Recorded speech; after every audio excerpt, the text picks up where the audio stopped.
안녕 여러분. 자, 드디어 우리가 문법 다 했네요.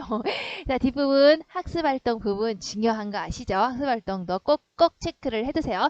페이지는 118페이지부터 넘어가서 이 부분도 중요해요. 그러니까 꼭 잘 보세요. 이 부분도 좀 어렵거든요.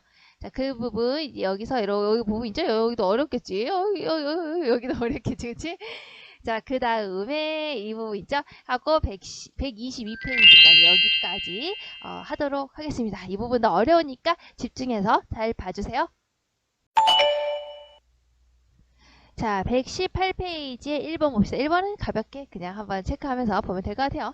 같은 언어를 사용하는 사회 구성원들이 이제 원활하게 의사소통을 하기 위해서 이제 언어 생활에서 따르고 지켜야 할 공식적인 바로 기준이나 규범, 규칙이 필요하다. 그래서 우리가 배운 게 이제 표준 발음법과 그리고 한글 맞춤법이 되겠죠. 자, 표준 발음법 총칙 제1항은 표준 발음법은 뭐라고요? 표준어. 그쵸? 표준어의 실제 발음을 따르되, 그러니까 표준어가 대상이 되는 거라고 했죠. 사투리는 아니에요. 네, 표준어의 실제 발음. 그런데 이제 표준어를 발음하는 사람마다 표준 발음이 다 다르다고 했잖아요. 자, 그래서 그 다 다를 때 그러면 어떤 거를 표준 발음으로 정하지? 라고 했을 때 전통성을 따르기도 한다. 과거에 그렇게 써왔으니까 그걸 선택하자. 일 수도 있고, 아니다. 요즘에 쓰는 방식을 고려해서 표준 발음을 선택하자 라고 한다면 표준 발음을 선택할 때 바로 합리성을 고려해서 선택한 것이다 라고 했죠. 그 다음에 한글 맞춤법 총칙 제1항은 표준어를 어떤다고 소리대로 적대. 원래는 소리대로 적었어. 자, 그런데 소리대로 적으니까 의미가 제대로 파악이 안 되는 경우가 있더라 라고 했죠. 그래서 꽃이, 꽃만 뭐 이런 거 했을 때 앞에 꽃이 했을 때 그 꽃이 했을 때 꼬하고 꽃만 했을 때 꽃이 똑같은 꽃이라는 flower라는 의미를 알 수가 없더라. 자, 그래서 안 되겠다. 형태를 밝혀서 원형을 밝혀서 적어야겠다. 그게 뭐였다고? 어법에 맞도록 함이라는 것이라고 설명을 했었습니다. 자, 그럼 2번의 해설을 해보도록 할까요? 은은 항상 으로만 발음한다. 이거 맞습니까? 아니었죠.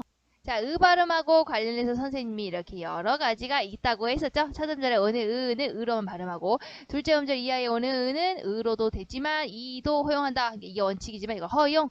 조사로 사용된 의 같은 경우에는 의로 발음하는 게 원칙인데 애도 허용. 두 가지가 되는 거다. 첫소리가 자음인 음절의 의 같은 경우에는 이로만 발음한다. 뭐야? 이렇게 네 가지의 경우가 있고 발음도 이렇게 여러 가지가 되는 거죠. 그러니까 항상 의로만 발음한다는 것은 틀린 게 되겠죠. 받침, 쌍기역, 키읔은 어말 또는 자음 앞에서 대표음인 그로 발음한다. 맞는 걸까? 그죠? 맞는 말이 되겠죠. 이거는 음절의 끝소리 규칙 7가지 발음으로 난다라는 거 기억나세요? 그래서 여기서 쌍기역과 키읔 요 기역 부분에서 발음이 기역으로 나는 거, 그 발음으로 나는 거 확인할 수가 있겠네요. 자, 그러면 이제 말다의 정확한 발음은 말다이다. 자, 이거 맞습니까? 맞습니까? 어떻습니까? 자, 이거는 받침의 발음에 관련된 내용이네요. 답은 아니다. 이네요. 자, 받침의 발음인데 여기서 리을, 기역이 받침이 나왔죠. 선생님이 여기서 리을로 시작하는 고무팔인 경우에는 뒤에 소리가 난다고 했죠. 그럼 아까 말다는 뭐로 발음이 나는 거야? 바로 뒤에 거, 요 기역으로 발음이 나는 거죠. 자, 그러면 이 발음은 말도가 아니고 고무팔. 그러니까 뒤에 게 발음이 나서 바로 막다. 자, 이게 정확한 발음이 되는 거겠죠. 되는 거가 뭐야? 되는 거겠죠. 자, 그 다음에 8분의 정확한 발음은 8불이다. 자, 이게 맞는 걸까요? 역시 답을 볼까? 짠! 맞는 거가 되겠죠. 이거는 뭐예요? 바로 뒤에 있는 게 형식 형태소, 실질 형태소라고 선생님이 얘기했었죠. 의미가 있는 모음이 붙었냐, 의미가 실질 형태소에 비해서 없는 모음이 붙었냐에 따라서 받침의 연음에 관련된 내용이었죠. 그래서 여기서 보시면 얘는 어때? 바로 이렇게 받침 있는 말 뒤에 을이라는 모음으로 시작되는 것이 붙었는데, 자, 이 을은 바로 실질 형태소, 그러니까 마음이나 뭐 아빠나 오빠처럼 구체적인 의미를 가지고 있지 않죠. 그럴 경우는 어떤다고? 여기가 그대로 연음이 된다고. 그럼 리을 비읍을 살려서 그대로 연음이 된다. 그래서 이게 맞는 답이 되는 거예요. 자, 그 다음에 밑에 부분을 보시면, 자, 달치처럼 리을 뒤에 지읒이 결합되는 경우에는 히읗과 지읒을 합쳐서 자, 치읒으로 발음을 한다. 맞습니까? 맞는 거가 되겠죠. 선생님이 그다지 뭐 이런 거 얘기했었죠. 그래서 히읗으로 뒤에 끝나는 경우에 이제 리을 히읗도 있고 니은 히읗도 있다고 했죠. 요거 다 뭐로 발음 된다고? 히읗으로 발음이 난다고 했죠. 어쨌든 히읗 발음이랑 뒤에 그다지 뭐 이렇게 극단적 뭐 이런 것들이 모였을 때 요거 때문에 얘가 거칠게 발음이 된다고, 크로 된다고, 얘가 거칠게 트가 된다고, 얘가 거칠게 츠가 된다고 했었죠. 그래서 이게 맞는 답이 되는 겁니다. 자, 그러면 옆에 거를 볼게요. 옆에 꽃이 시듬과 꽃이 시듬 가운데 뒤에 것이 맞는 표기다. 그렇죠. 뒤에 것이 맞는 표기가 되겠죠. 원형을 밝혀 적으라고 했죠. 원래 형태, 원래 의미가 뭔데요? 바로 시들다가 바로 원래 의미잖아요. 이 원래 의미 시들다가 보이게 쓰라고. 이게 보여? 안 보이죠? 시들다라는 원래 의미가 보이게 쓰라고. 그러니까 이것이 맞는 답이 되는 겁니다. 자, 그럼 119페이지로 가서 1번의 1이죠. 라디오 방송을 잘 듣고 다음 활동을 해봅시다. 이 부분 있죠? 거기 방송 중 써있고 박스 쳐있는 부분. 이제 거기에 내용이에요. 그럼 라디오 방송이니까 한번 같이 들어보도록 합시다. 오늘은 동생의 생일이에요. 어릴 적 동생과 있었던 일이 떠오르네요. 저와 동생은 밝게 비치는 보름달을 보려고 우솥을 걸치고 밖으로 나갔어요. 달이 참 밝다. 저는 달을 보며 우리 가족이 건강하면 좋겠다고 바랐어요. 그때 동생이 달에 뭐가 있는 것 같다고 했어요. 저는 달 토끼가 절구질을 하고 있는 거라고 대답했지요. 그 이야기를 들은 동생은 토끼가 힘들지 않게 자기 떡을 나누어 주겠다고 하더군요. 오늘따라 동생과 함께한 그 시간이 값을 매길 수 없을 만큼 소중하게 느껴지네요. 동생아, 생일 축하해. 앞으로도 사이좋게 지내자. 사연을 보내주신 모모모님께는 꽃다발을 선물로 보내겠습니다. 꽃의 아름다운 향기가 동생의 예쁜 마음과 잘 어울릴 것 같군요. 자, 여러분 여기서 잘못된 발음 찾아낼 수 있었어요, 여러분. 자, 아까 여기서 뭐라고 했죠? 바로 우도슬, 이게 여기서 원래 우도슬이라고 했는데 우소슬 이렇게 발음했던 거 들었어요? 혹시 안 들었으면 앞부분을 돌려서 한번 들어보세요. 그렇게 발음을 일부러 이제 틀리게 했답니다. 그래서 여기서 틀린 부분은 바로 이제 이 부분이 되겠죠. 그래서 어떻게 발음을 했냐면 바로 우소슬 걸치고요 이런 식으로 발음을 했어요. 그래서 이 부분이 틀린 게 되겠죠. 자, 그러면 이걸 제대로 고치면 어떻게 고칠 수 있을까요? 바로 우이라고 하는 받침으로 끝나는 말 뒤에 바로 모음으로 시작되는 말이 붙었죠. 옷 붙었죠. 그리고 모음으로 시작되는 말도 붙었죠. 이렇게 두 개가 붙었네. 자, 그러면 모음으로 시작되는 말 옷은 구체적이고 실제적인 의미가 있어요? 없어요? 있죠. 자, 그러면 요 시옷은 변신을 해줘야겠네. 변신을 하면 시옷은 밑에서 어떻게 발음 나죠? 바로 가느다란 물방울 중에서 디귿으로 발음이 나죠. 그 다음에 연음이니까 바로 우도가 되겠죠. 그런 다음에 옷 뒤에는 을이라고 하는 또 모음으로 시작하는 게 붙었네. 자, 을은 옷하고 비교해 봤을 때 구체적이고 실질적인 의미가 있어요? 없죠? 그러면 얘가 그대로 연음. 그래서 얘는 어떻게 해요? 우도슬이 되는 거겠죠. 그러니까 이것은 잘못된 발음이고 이것 우도슬이 맞는 발음이 되는 겁니다. 아시겠죠? 자, 그 다음에 여기도 잘못 발음을 했어요. 그러니까 앞부분을 돌려서 들어보시면 이 부분을 일부러 틀리게 뭐라고 발음하셨냐면 바로 밝다라고 발음을 했습니다. 자, 이 부분은 뭐라고 했죠? 받침의 발음에 관련된 내용이었죠. 자, 그래서 이것도 틀렸는데요. 뭐가 틀렸니? 리을로 시작되는 거무거무거무팔. 자, 그러면 기읍 뒤에 게 소리가 나겠죠? 자, 그럼 이게 아니고 어떻게 소리 나는 거야? 바로 이렇게 되겠죠? 밝다. 이렇게 소리 나는 게 맞겠죠? 알겠죠? 이렇게 고치면 되는 겁니다. 자, 그 다음에 이 부분을 볼게요. 이 부분도 틀리게 발음을 했는데요. 뭐라고 발음을 했냐면 바로 가블이라고 발음을 했어요. 그러니까 모르겠으면 앞부분을 다시 돌려보시면 이렇게 잘못 발음을 일부러 했어요. 자, 그럼 이것도 역시 받침의 연음과 관련된 거죠. 자, 받침으로 끝나는 말이 뒤에 모음으로 시작되는 말이 붙었네. 을이 실질적이고 구체적인 의미가 있어요? 없죠. 그럼 얘가 그대로 연음이 되겠네. 그대로 연음이 되면 바로 어떻게 되겠니? 하고 뒤에 시옷은 넘어가면서 쌍시옷으로 발음이 박스로 바뀌죠. 그러면 갑슬이 바로 어떻게 맞는 발음이 되겠죠. 그래서 이것이 틀린 발음이 될 것입니다. 자, 그 다음에 또 잘못된 발음 뭐 있었을까요? 그 뒤로 넘어가서 이게 꽃츠 이 부분 있죠. 자, 여기서 발음을 해보세요. 뭐라고 발음을 했었냐면 이제 앞부분을 돌려서 역시 들어보시면 꽃의 아름다운 향기가 뭐 이런 식으로 얘기를 했을 거예요. 일부러 이렇게 또 틀리게 발음을 했죠. 자, 그럼 우리는 이제 찾을 수가 있죠. 어떻게? 자, 받침으로 끝나는 말 뒤에 몸으로 시작되는 말이 붙었죠. 의가 구체적이고 실질적인 의미가 있어요?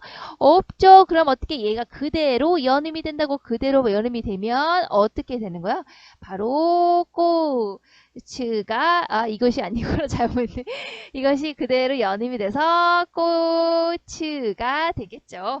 자, 그 다음에 근데 여기 보니까 의의 발음하고도 연관이 있는데 의가 첫 번째, 두 번째 이하에 붙을 경우에는 의 발음도 허용을 하고 뭐 그거 있었죠. 그래서 생각을 쭉 해보니까 근데 이거 약간 분리가 되잖아. 그렇지? 꽃하고 의가 분리가 되죠. 그럼 이때 의는 바로 조사구나 라는 걸 알 수가 있죠. 조사인 경우에는 어떤다 그랬어? 의 발음이 원칙이지만 에 발음도 허용을 해준다고 했죠. 자, 그러면 꽃하고 또 어떤 발음이 맞는 겁니까? 여기에다가 바로 꽃채라고 했던 이 발음이 맞는 거겠죠. 이건 아니 이거 뭐야 이거 그렇죠? 그래서 요거 이렇게 맞는 발음이 되는 거겠죠. 이렇게 찾아주시면 되는 겁니다. 자, 그 다음 120페이지로 넘어가서 2번 여기 문제 많아 같이 한번 봅시다. 니은에 획을 더해서 디귿을 만들었다는 거지? 가획의 원리 말하는구나. 그런데 디귿을이 아니라 디귿을이라고 해야 맞지 않나? 국립국어원 누리집에서 표준 발음법을 찾아보자. 여기 있다. 표준 발음법은 표준어 규정에 포함되는구나. 몇 장을 찾아보면 될까? 제4장을 찾아보자. 이 내용을 보니 디귿을이 맞는 발음이네. 여기 사전도 있다. 한번 살펴볼까? 디귿, 우와, 발음을 들어볼 수도 있어.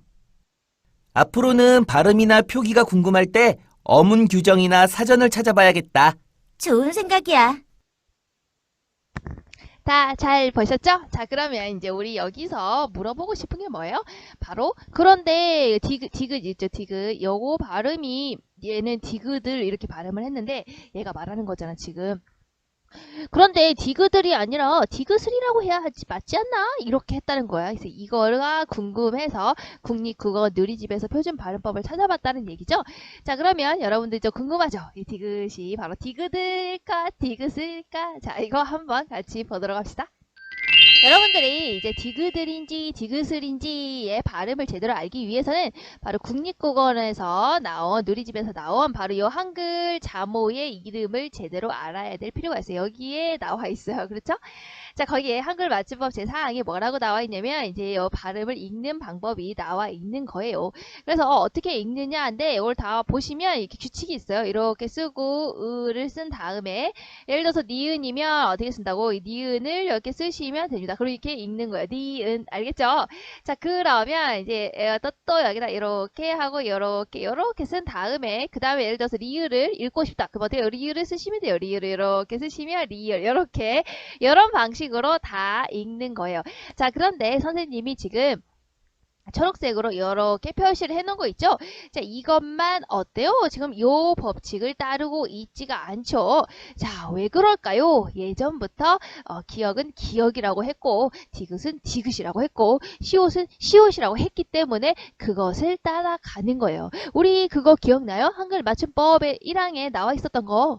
자, 한글 맞춤법 1항을 보려고 했는데 1항이 아니고 표준 발음법 1항이네요. 발음. 왜냐면 우리가 기억을 쓰고 그리고 기억의 발음에 대해서 지금 얘기하고 있는 거니까.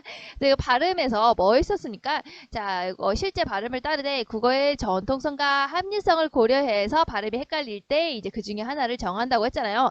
그러니까 여기서는 기억을 기억이라고 하고 디귿이라고 하고 시옷이라고 한 것은 다른 것들과 다르게 그렇게 세 개를 그렇게 정한 것은 바로 예전부터 그렇게 써왔다는 바로 전통성을 고려해서 그렇게 정한 거예요. 여러분 속담 중에 난 놓고 기억자도 모른다 라는 말이 있잖아요. 그렇죠? 근데 만약에 요 기억을 요 법칙에 따라서 기억이라고 한다면 난 놓고 기억자도 모른다 라고 속담을 바꿔야 되잖아. 그렇지?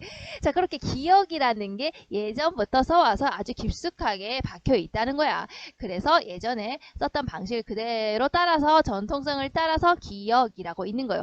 여기 디귿도 그렇고요. 시옷도 그런 거랍니다. 그래서 여기 나와 있죠. 한글 제목의 수 차례는 얘들은 예전에 1933년에 했던 한글 맞춤법 통일안하고 마찬가지로 그대로 따라갔다. 예전에 요때 지었던 거를 요 그대로 따라가는 거예요. 전통성이 있는 거죠.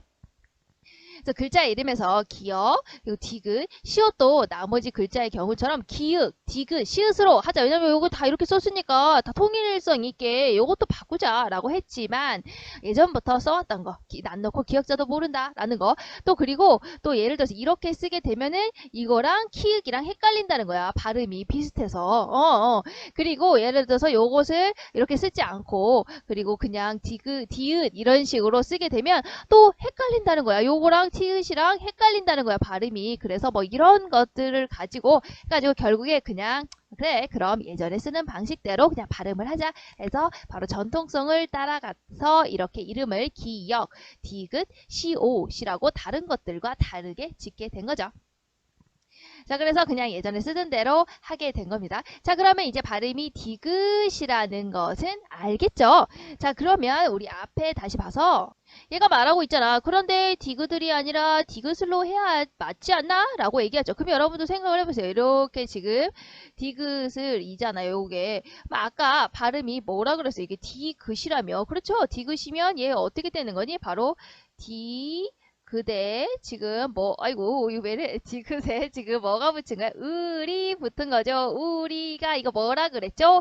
받침으로 끝나는 말 뒤에 모음으로 시작하는 게 붙었는데 이게 어떤 실질적이고 구체적인 의미를 가지고 있나요? 그런 거 가지고 있지가 않죠. 자, 그러면 얻는다 그래서 이것이 그대로 연음 된다고 그랬죠. 자, 그러면 디귿들이 되는 거죠. 예, 요렇게 연음 되면 디귿들이 되는 거잖아. 그럼 이게 맞는 거 아니야? 그렇지. 이거 맞는 거잖아. 자, 그렇죠. 원래 그 법칙대로라면, 여는 법칙대로라면 이게 맞는 거예요. 자, 그런데 왜 디귿을이라고 정했냐면요. 자, 선생님이 얘기하는 것보다 선생님이 찾아본 걸 한번 같이 봅시다. 자, 여기 나와 있죠. 국립국어원 여기 사이트에 들어가서 자, 온라인 가나다라는 곳에 여러분들이 들어가서 이제 궁금한 예를 들어서 이제 지금같이 이제 헷갈리는 발음 같은 거 그런 걸 쳐보시면 이미 다른 사람이 질문을 했어요. 왜냐면 여러분들이 궁금하는 거는 다른 사람도 궁금해요. 그렇죠? 자, 거기서 이렇게 디귿 발음에 대해서 궁금해서 질문한 사람이 있다면 그러니까 여러분들도 예를 들어서 발음이 좀 헷갈린다. 잘 모르겠다. 이러면 국립국어원 여기 사이트에 들어가서 온라인 가나다 여기 있죠? 여기 들어가서 여기서 그냥 치고 질문하시면 돼요. 그러면은 대답을 해주고요. 아니면은 검색을 해보면 다른 사람들이 이미 질문해 놓은 거에 대한 답변을 볼 수가 있어요. 그래서 여러분들이 그거 보고 답변하시면 돼요. 알겠죠? 그거 보고 답변을 하는 게 아니고 보고 답변을 읽으시면 돼요. 알겠죠? 자, 그러면 자, 디귿의 발음이요 하고 궁금해서 누가 하는 거야. 자, 사전에서 디귿을 찾았더니 발음기호에 디귿이라고 떴어요. 그런데 제 생각에는 디귿이는 디귿이나 디귿이로 발음할 것 같아요. 어떤 이유로 디귿이가 되는 거죠? 그러니까 원래 아까 얘기했죠. 디귿이가 맞는 거 아니야. 디귿을이 맞는 거 아니야. 알겠죠? 그 여는 법칙에 따라서 그거 아니야 라고 물어봤는데 여기서 명쾌하게 대답을 해주고 있어요.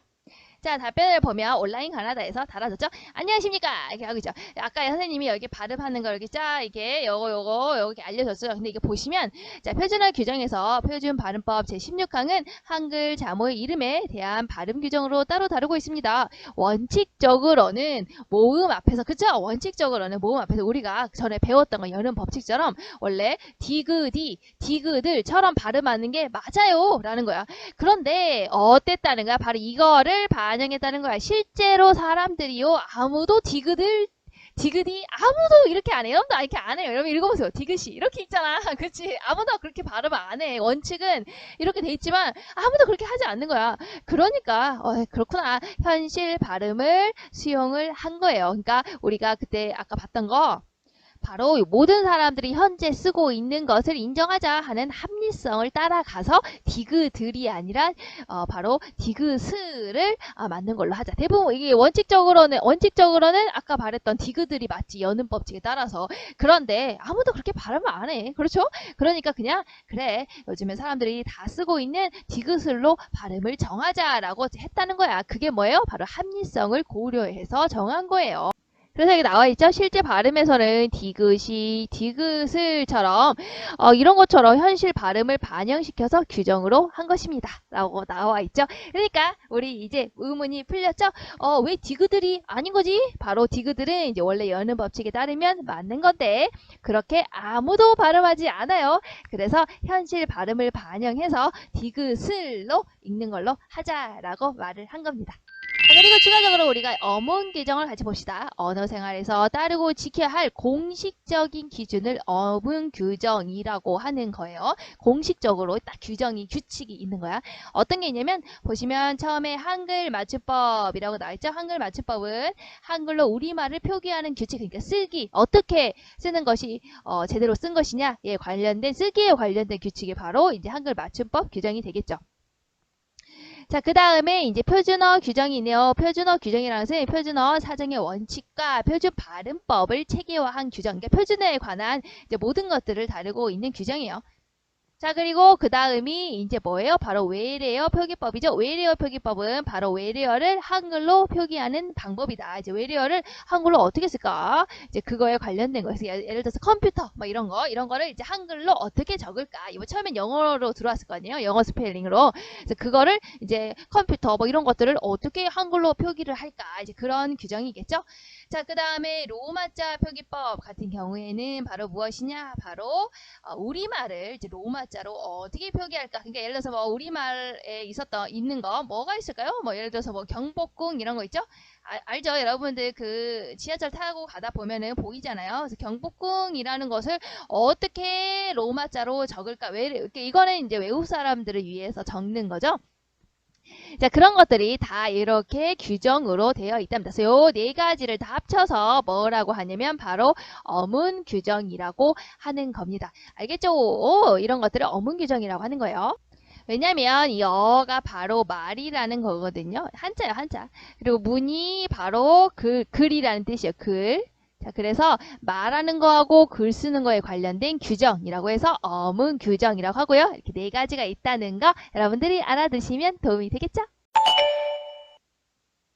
자, 그 다음 넘어가서 121페이지에 나와 있는 까다로운 문제 있죠. 자, 이거는 여러분들 보시면 알겠지만 특히 요거 첫 번째, 두 번째, 세 번째 같은 경우에는 우리가 이제 지금까지 규정으로 배웠잖아요. 거기에 예외가 되는 규정이라고 보시면 됩니다. 선생님이 처음에 얘기했죠. 표준 발음을 정할 때는 예전부터 전해오던 방식대로 전통성을 고려해서 정할 수도 있지만 요즘 사람들이 그렇게 쓰면, 대다수의 사람들이 현재 그렇게 쓴다면 그것을 표준으로 정한다고 했잖아요. 합리성을 고려한다고 했잖아요. 그렇죠. 바로 그 규정들이 바로 첫 번째, 두 번째, 세 번째가 되는 거야. 그러니까 원래 원칙, 우리가 원래 배웠던 규정대로라면 그렇게 하지 않는 게 원칙이지만 워낙 사람들이 이렇게 많이 사용하기 때문에 예외도 허용을 해주게 된, 그러니까 합리성도 반영을 해서 바로 정하게 된 것들이 바로 1번, 2번, 3번의 내용이에요. 자, 그러면 1번부터 보도록 할게요. 자, 1번을 보시면 이사가 먹어봐 정말 맛있어 라고 돼 있죠. 자, 선생님이 방금 맛있어 라고 했죠. 하지만 맛있어 라고도 하죠. 그럼 어떤 것이 맞는 걸까요? 자, 이거는요 관련된 규정이 있답니다. 자, 여기 나와 있죠? 자, 맛있어의 발음과 관련된 조항. 자, 조항이 나와 있어요. 자, 표준 발음법 제15호항을 따른다면 받침 뒤에 모음, 오, 이들로 시작되는 실질 형태소가 연결되는 경우에는, 그렇구나. 우리 이거 배웠죠? 우리 여는 법칙 하면서 배웠잖아. 그럼 우리가 배운 대로 하면 어떻게 돼요? 자, 맛있다에서 뒤에 있다, 없다, 하우처럼 이거는 어때요? 실질적인 구체적인 의미가 있죠. 있다, I have. 그죠? 있죠. 그리고 없다, 있죠. 자, 이렇게 있어요. 의미가 있어요. 그럴 경우에는 어떠다고 했어? 바로 이것이 변신한다고 했죠. 대표음 가느다란 물방울 해가지고 디귿 발음이 나죠. 발음에서 디귿으로 변하죠. 그런 다음에 연음 된다고 했잖아. 그럼 그런 다음에 연음 되는 거니까 어떻게 되는 거야? 원래는 어떻게 발음하는 게 맞는 거니? 바로 안 쓰죠? 마디따. 이야, 이거 마우스로 쓰니까, 어허, 자, 이렇게 마디따로 발음하는 게 맞겠죠? 자, 이렇게 여기가 이렇게 써야겠다. 얘들 잘 안 보이게. 자, 이렇게 디귿으로 발음하는 게 여기가 맞겠죠? 자, 그런데 뭐라고 하는 거야? 다만, 마디따와 머디따는, 자, 마디따뿐만이 아니고, 맛있다, 멋있다로도 발음할 수가 있다라고 했죠. 그러니까 허용을 해줬죠. 자, 이거 왜 그런 거라고? 대부분의 사람들이 어떻게 한다고? 바로 마디따라고 이렇게 규정은 되어 있지만 원래 우리가 배운 대로 여는 법칙에 따르면 마디따가 맞는 건데요. 우리 이렇게 발음해도 돼요. 이게 맞는 거예요. 자, 그런데 대부분의 사람들이 맛있다, 멋있다 라고 발음을 한다는 거야. 이거 시옷 발음으로 발음을 한다는 거야. 그래서 그냥 그래, 그럼 이것도 허용을 해주자. 현실 발음을 수용해서 합리성을 고려해서 이 발음도 허용을 해주자 라고 한 거예요. 자, 그래서 어떻게 되는 겁니까? 다시 교과서 내용으로 돌아와서, 그러니까 원래는 이렇게 하는 게 맞다고 했죠. 근데 대부분의 사람들이 뭐라고 발음한다고? 맛있어 라고 발음을 한다고. 발음을 한다고. 그래서 현실 발음을 수용을 해서 내가 이것도 맞게 해주겠다라는 거야. 그래서 두 개 다 맞는 것이 되는 겁니다. 그러니까 우리가 배운 여는 법칙에 따른다면 원칙대로 하자면 이 맛있어가 맞는데 대부분의 사람들이 맛있어 라고 발음을 하기 때문에 이것도 표준 발음으로 허용을 해준 거예요. 알겠죠? 그러니까 전통성과 합리성 중에서 합리성을 고려해서 선택을 하게 된 거라고 생각하시면 되네요. 자, 그 다음 2번을 풀도록 합시다. 밀가루를 반죽해서 넓적하게 펴라. 자, 그래서 널쩍하게가 맞을까? 넓적하게가 맞을까? 라고 해서 역시 여러분들이 궁금하죠? 자, 이것도요, 예외의 규정이에요. 사실은 이제 허용을 해준 거거든요. 실제 발음을 허용을 해준 거예요. 그러니까 헷갈릴 수밖에 없죠. 우리가 앞에서 배웠던 거 발음 리을 비읍 같은 경우는 어떤 게 소리가 났어요? 고무고무 고무팔이 아니죠? 그럼 리을 비읍은 어떤 게 소리가 났습니까? 바로 이 앞부분 여기죠. 리을 비읍은 바로 요 앞에 리을로 소리 나는 게 맞는 거죠. 원래 우리가 배운 규정에 따르면요. 자, 그러면 이거 맞는 거야 라고 할 수가 있는 거잖아. 그렇지. 자, 그런데 이것도 역시 예외예요. 자, 넓적하게 이거를 대부분의 사람들이 어떻게 발음한다는 거야? 넓적하게 라고 발음을 한다는 거야. 그러니까 우리 규정에 따르면 우리가 배웠던 규칙 원칙에 따른다면 요게 맞는 거잖아. 그치? 대부분의 사람들이 이렇게 발음 안 한다는 거야. 넓적하게 이렇게 발음을 한다는 거야. 그래서 이것을 맞는 것으로 한 거예요. 그래서 여기에 답은 요게 맞는 거죠. 위에 거는 두 개가 맞고 이거는 이게 맞는 겁니다. 대부분의 사람들이 이렇게 발음해. 여러분들 발음해보세요. 널쩍하게. 이렇게 발음하는 사람도 있지. 그치? 사실 그렇지 않냐? 근데 이제 대부분의 사람들이 넓적하게라고 발음을 많이 한다는 거야. 그래서 그 현실을 수용해서 이거를 맞는 걸로 보고 있습니다.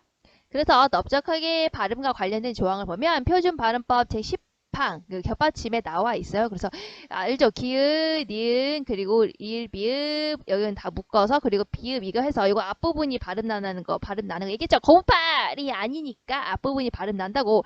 하지만 여기 또 나와 있죠. 다만 이게 예외라는 거야. 그러니까 대부분의 사람들이 이렇게 하더라는 거야. 그래서 이것도 허용을 해주자 하는 이제 방금 얘기했죠? 합리성을 고려해서 정한 경우죠. 그러니까 지금 보시면 알겠지만 121페이지에 나와 있는 1번 그리고 2번 이런 것들이 전부 다 예외 규정에 관련된 내용이라고 보시면 돼요. 그래서 나와 있죠.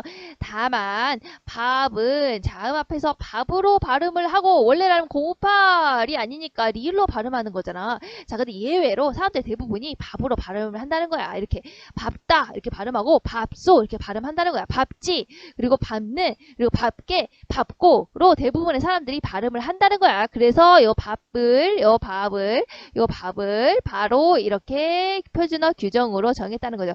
여러분들 이거 보시면 알겠죠. 대부분의 사람들이 이렇게 한다고 해서 하는데 발소, 발지 이렇게 한다면 대부분의 사람들이 이제 그렇게 더 많이 한다면 리을 발음이 들어간 게 표준어 규정으로 다시 바뀌겠죠. 그러니까 언제든지 바뀔 수 있어요. 대부분의 사람들이 이렇게 안 쓰고 그냥 발소, 발다 이렇게 읽는다면 이제 규정이 또 비읍에서 리을로 바뀌겠죠. 아시겠죠?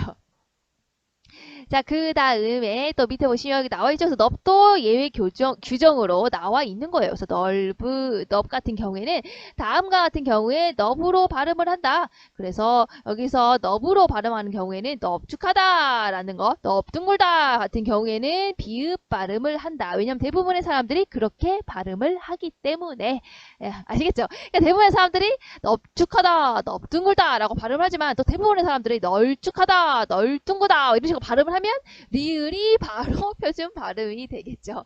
아시겠죠? 자, 그래서 이거는 예외 규정이니까 그냥 어쩌겠니 이런 게 나온다면 암기를 해서 그냥 여러분들이 푸는 수밖에 없겠죠. 자, 그러면 자 여기 3번의 해설을 같이 보도록 합시다. 인상 깊은 구절의 밑줄을 그어라 아니면 그서라 어떤 것이 맞는 걸까? 자, 이것도 굉장히 이제 어려운 것들이 들어가 있거든요. 그래서 이것도 역시 이제 결론만 얘기를 하자면 예외 발음이 안 돼. 예외에 관련된 규정이에요. 그러니까 이것도 원래 규정에서 예외로 들어간 겁니다. 그래서 이제 결론만 얘기를 하자면 그어라가 맞는 표현이에요. 자, 그러면 왜 맞는 표현일까? 자, 선생님이 앞에서 여러분들 교과서 여기 그거죠. 116페이지를 펼쳐보시면 그 2번에 여기 나와있죠. 용언에 그리고 어간과 어미는 구별해서 적는다며 기본형을 밝혀서 적는다며 그렇죠. 자, 왜냐면 이 뜻이 나타나게 적는 거라며 이게 원칙이라며 라고 했었잖아요. 근데 이거의 예외라고 보시면 돼요. 그래서 선생님이 말했지만 자 이렇게 앞에 이렇게 먹다, 먹고, 먹지만, 먹음처럼 다양하게 변하는 것을 우리가 뭐라고 한다? 바로 활용이라고 얘기를 하는 거야. 자 이렇게 활용을 하고 있는 얘네들을 뭐라고 한다고? 용언이라고 한다고. 용언에는 동사와 형용사가 있다고. 동사와 형용사만 이렇게 변신을 한다고. 알겠죠? 자 그리고 이 앞부분을 어간이라고 한다고. 여기 다, 고, 지만, 뒷부분을 엄이라고 한다고 얘기를 했죠. 자, 이런 경우에는 자, 변신을 해도 그러니까 활용을 해도요. 자, 어간이 변하지 않거나 어미가 변하지 않는 그런 것들이 있어요. 자, 이렇게 활용을 할 때 어간이나 어미가 변하지 않는 것을 바로 우리가 규칙 활용이라고 이거는 그냥 그렇구나 하고 보세요. 이런 것들은. 그죠? 중학생 내용에서 벗어나는 내용이기 때문에 단지 선생님은 그냥 이제 3번 내용을 정확하게 해설을 해주려고 이런 내용을 집어넣은 거지. 뭐 이런 것들 갖고 스트레스를 받지는 마세요. 왜냐면 여러분들의 이제 교육 과정에서 조금 벗어났잖아요. 좀 더 이제 오버돼서 지금 선생님이 얘기하고 있는 거잖아요. 그러니까 이거는 그냥 그렇구나 이런 게 있구나 이렇게 생각하세요. 자 이제 이렇게 이것들이 변하지 않는 거를 규칙 활용이라고 하는 거예요. 어간과 어미가 변하지 않게 활용을 하는 거. 하지만 자 간혹 가다가 아주 간혹 가다가 활용을 하는데 이렇게 변신을 시키는데 어간이 변하든지 뒤에 어미가 변하든지 아니면 어간과 어미가 같이 변하는 경우가 있다라는 거야. 굉장히 얘네들 왜 그래? 자 그래서 얘네들은 바로 뭐라고 하냐? 바로 활용을 하는데 앞에 게 변하든지 어간이 변하든지 어미가 변하든지 둘 다 변하는 경우가 있다. 그런 거를 불규칙 활용이라고 해요. 자 그런데 바로 여기에 나와 있는 그어라가 바로 불규칙 활용에 들어가는 거예요. 자 그러면 이거 그어라 원래는 뭐야? 바로 긋다죠? 긋는 거잖아. 그렇지? 자 긋다에다가 뭐가 붙은 겁니까? 긋다에다가 바로 어라가 붙은 거겠죠? 자 그렇게 되면서 자 변하지 않아야 되는데 얘는 어떻게 변했냐? 바로 요 시읒이 사라지는 쪽으로 변하게 된 거야. 자 그래서 그어라가 된 거죠. 알겠죠? 그러니까 원래는 긋다인데 긋다에다가 어라가 붙으면서 시옷이 사라지는 이런 불규칙한 앞에 있는 어간이 변한 거죠. 자 이렇게 어간이 변해버렸어. 자 그래서 이런 거를 어간 불규칙 용언이라고 해요. 또 이런 거 얘기하면 애들이 머리 터지라 하는데 그냥 이렇게 불규칙적으로 앞에 것이 갑자기 변해버렸다고. 알겠죠? 그러니까 이런 경우에는 어떻게 한다는 거야? 우리가 원래는 이렇게 용언의 어간과 어미를 구별해서 이렇게 딱 원래 형태가 보이게 먹다라는 형태가 보이게 넓다라는 형태가 보이게 그리고 줄다라는 형태가 보이게 적는 게 원칙이지만 이렇게 불규칙으로 이렇게 변하는 경우에는 그냥 소리 나는 대로 쓰자라고 한 거예요. 왜냐? 정말 말 그대로 불규칙한 거기 때문에 그러니까 그냥 소리 나는 대로 쓰자라고 정한 거예요. 그래서 관련된 규정을 보시면 그어라의 표기와 관련된 조항을 보면 한글 맞춤법 제18항에 나와 있죠. 다음과 같은 용어들은 어미가 바뀔 경우 그 어간이나 어미가 원칙에서 벗어나면 벗어나는 대로 적는다. 이 이게 뭔데 바로 불규칙 용언을 얘기하는 거예요. 알겠죠? 그러니까 활용을 할 때 앞에 어간이 변하든지 아니면 뒤에 어미가 변하든지 아니면 어간과 어미가 다 같이 변하든지 하는 불규칙 용언인 경우에는 그냥 원칙에서 벗어나면 벗어나는 대로, 그러니까 원형을 밝혀서 적지 말고 그냥 소리 나는 대로 그냥 적자라고 하는 거예요. 알겠죠? 그래서 여기 나와있죠. 어간의 끝 시옷이 줄어들었죠. 그러니까 이것이 활용을 하면서 요 시옷이 사라지게 됐죠. 시옷이 사라졌죠. 시옷이 사라졌죠.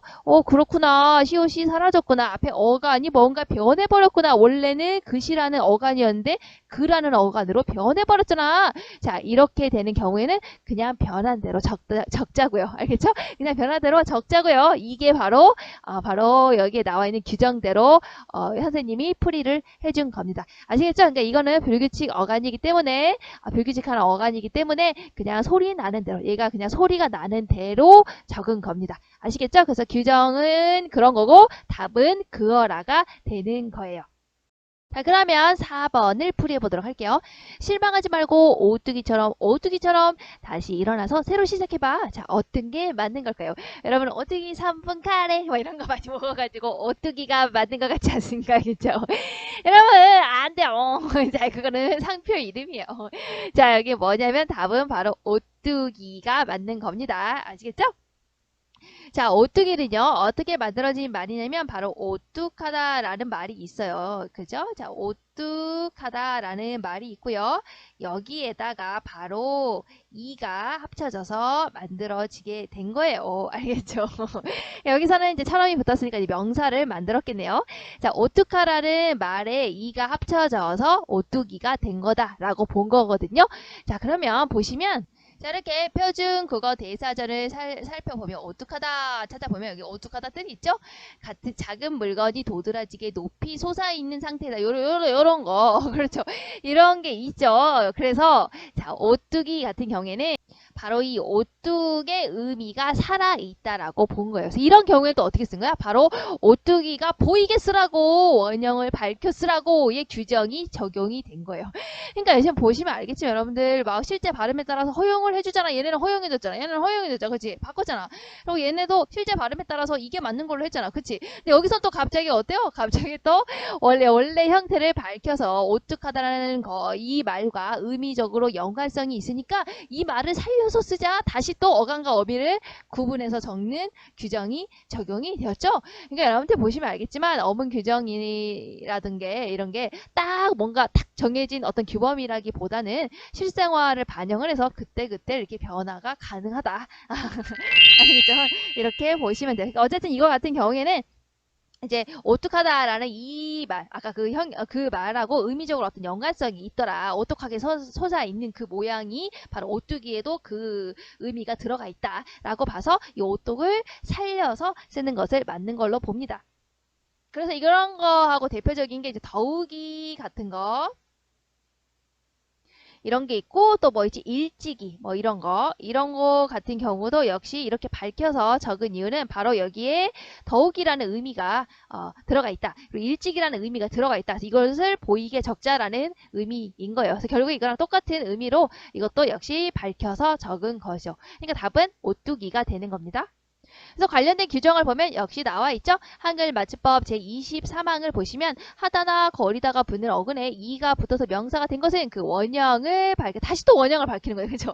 여기 보시면 오뚝하다는 그 의미가 살아있게 쓰라고 원형을 밝혀 적으라고 꿀꿀 요 원형을 밝혀 적으라고 홀쭉하다는 요 의미를 밝혀서 적으라고 알겠죠?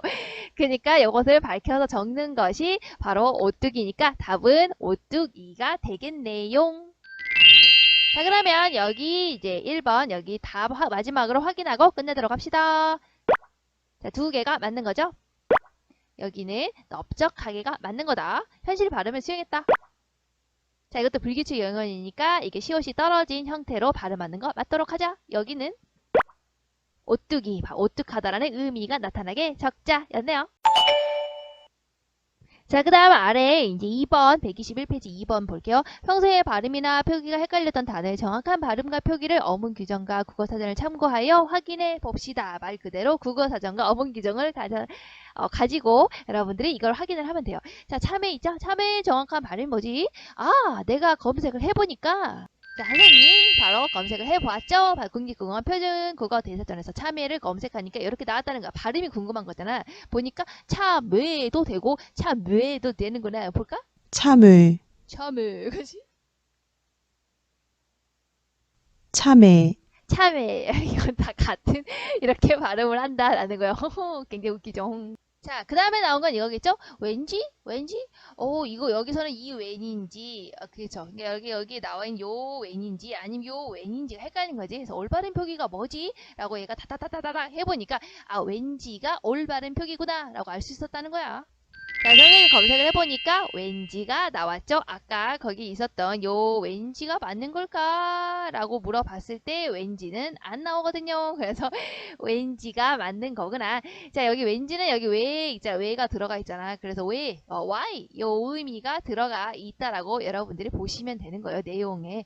이게 부사거든요. 또 이런 얘기하면 또 여러분들 머리가 아플까봐 아무런 얘기 안 하는데 뒤에 이제 부사는 동사나 형용사를 이제 뒤에 주로 꾸미는 거거든요. 그래서 보시면 그 이야기를 듣지 왠지 불길하다라는 것을 꾸미고 있죠. 그리고 안에는 왠지 달갑지 않은 표정이었다. 달갑지 않다라는 이것을 이제 꾸미고 있는 거죠.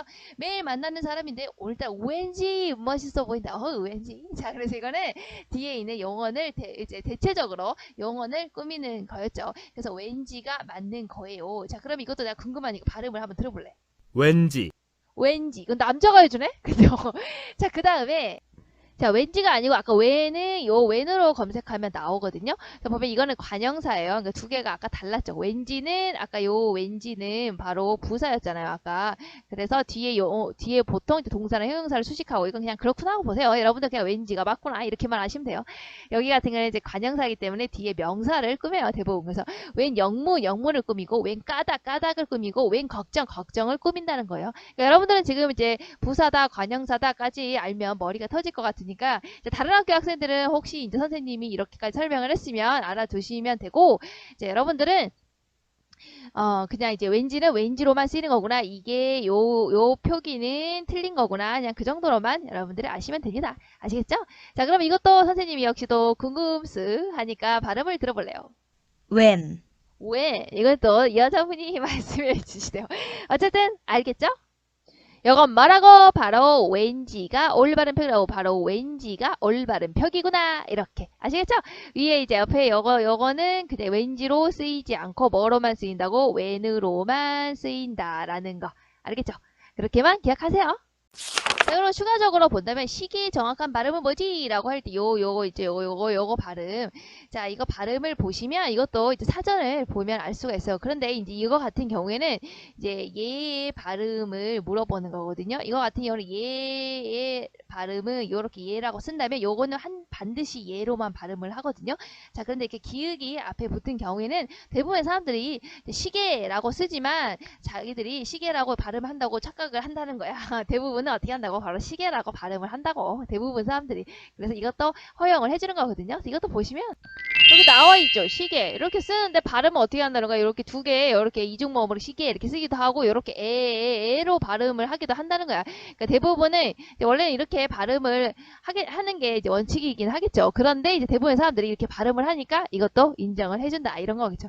역시 선생님이 또 궁금해가지고 또 발음을 한번 들어볼래요? 시계, 오호!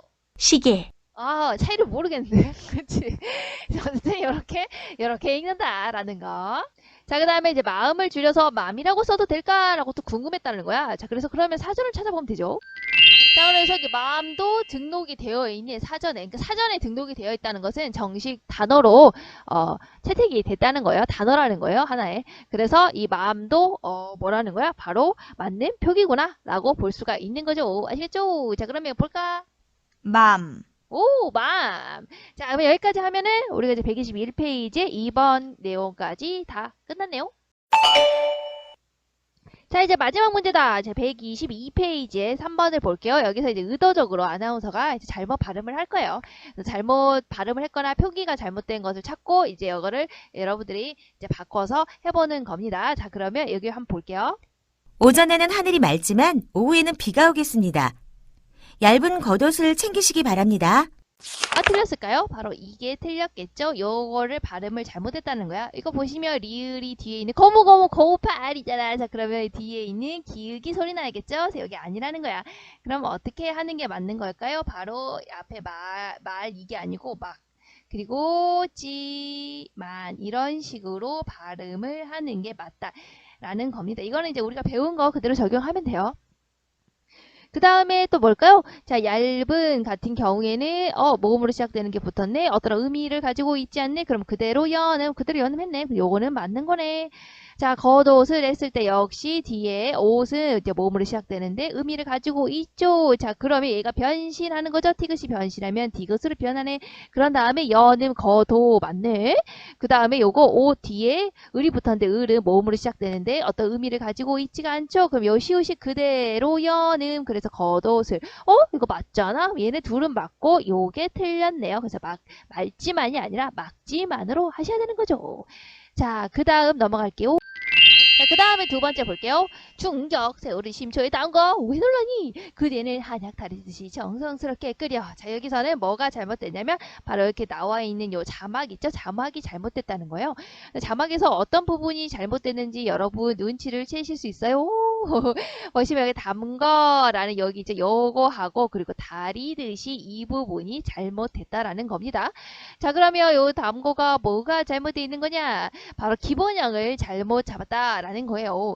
자, 이 사람 같은 경우에는 지금 기본형을 어떻게 지금 분석을 할 수가 있을까? 일단은 이거 그대로 분석해보면 담구다라는 이 용언에다가 뭐를 붙인 거예요? 어를 붙인 거겠죠? 참고로 이제 이 문제는 그냥 그렇구나 하고 보세요. 그냥 그런 거구나. 기본형을 잘못 잡았구나. 앞에 형태를 이렇게 보시면 되겠죠? 그리고 이제 용언을 붙일 때는 뒤에 어미를 이제 떼고 이렇게 붙이는 거예요. 왜냐면 여기가 어차피 다른 어미가 붙는 거기 때문에. 그래서 해가지고 얘가 어땠다는 거야? 요것을 합치는 거지. 요거랑 요거를 합쳐서 어떻게 된 거야? 바로 담거가 된 거겠죠. 그러니까 이 사람은 기본 원래 형태를 뭐로 본 거야? 바로 담구다라고 본 거죠. 그런데 이거는 사전에 검색하시면 안 나와요. 안 나오죠? 자, 그러니까 이게 올바른 단어가 아니라는 거지. 자, 그러면 담그다를 검색해볼까? 담그다는 나오지. 그러니까 이게 원래 형태라는 거죠. 그래서 여기 나오지. 액체 속에 다 넣다. 그러니까 여러분 그 김장김치 할 때 액체 속에 담그잖아. 그죠? 그러니까 담그다가 원래 형태구나라는 걸 알 수 있죠. 그리고 활용하는 것도 여기 다 나와 있네. 담근이로 활용을 한다. 그래서 여기서는 이제 원래는 담그다에다가 아까 이제 어미는 뗀다고 했죠. 여기 붙일 때는 다른 어미 붙일 때는. 그래서 여기다가 뭐가 붙은 거예요? 아가 붙은 거겠죠. 왜 아가 붙느냐라는 걸 또 물어볼 수도 있어서 보시면 이게 예전에 형태가 다마다 형태였거든요. 그래서 여기에 양성 모음이 붙었기 때문에 뒤에 게 양성이 붙은 거예요. 혹시 궁금해할까봐.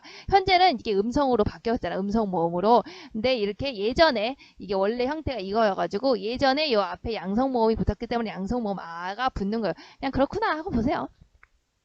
자, 그리고 여기에서 이제 모음 같은 경우에는 뒤에 다른 모음이 어미로 붙으면 약한 모음이기 때문에 얘는 탈락을 해요. 자, 그래서 이걸 다 합치면 어떻게 쓰는 거야? 바로 가가 되겠죠? 그래서 담가라고 쓰는 게 맞다라는 거예요. 카가 돼버렸네. 담가라고 여기 있죠? 담가라고 쓰는 게 맞는 활용이다라는 거예요. 자, 그러면 얘는 이게 아니고 어떻게 적어야 된다고? 바로 담가라고 적으라는 겁니다. 알겠죠? 담가가 맞는 자막이다. 뭐 이런 내용이죠. 자, 그 다음에 이제 다리듯이 이게 나와 있죠. 자, 이것도 어땠다는 거야? 기본 형태를 잘못 잡았다는 거야. 그래서 보시면 이거는 얘는 뭘로 잡은 거니? 일단 다리다를 원래 형태로 본 거죠. 그리고 여기에다가 드시가 붙은 거겠죠. 참고로 이제 어미가 붙으면 여기 이렇게 이런 표시가 있는 거예요. 자, 그래서 여기 역시 붙을 때 이쪽에 있는 다는 떼는 거죠. 여기 어미를 떼야 여기 어미가 붙으니까. 그래서 이 사람은 다리다가 원래 형태라고 생각을 했던 거야. 자, 근데 다리다라는 의미는 자, 다리다의 의미는 이거지? 자, 천 따위의 주름이나 구김을 펴고 이렇게 하는 거. 여기 나온다? 봐봐라. 이것이 되게 신기해. 봐봐. 자, 어떻게 하는지 나온다? 이게 다리다예요. 다리다.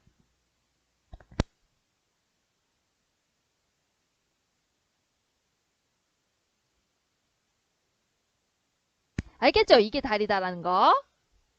그러면 여기 기본형 이게 다리다가 아닌 걸 알겠죠? 지금 이 사람은 한약을 다리는 거니까 한약을 진짜 쫙쫙 피는 거냐? 그거 아니잖아. 자, 그럼 이 사람이 말하는 이 사람이 의미하는 건 바로 뭘까? 바로 다리다가 되겠죠. 다리는 거. 자, 다리다가 되겠죠? 이 다리다에다가 뭐가 붙었다고? 뭐뭐 드시가 붙은 거겠죠.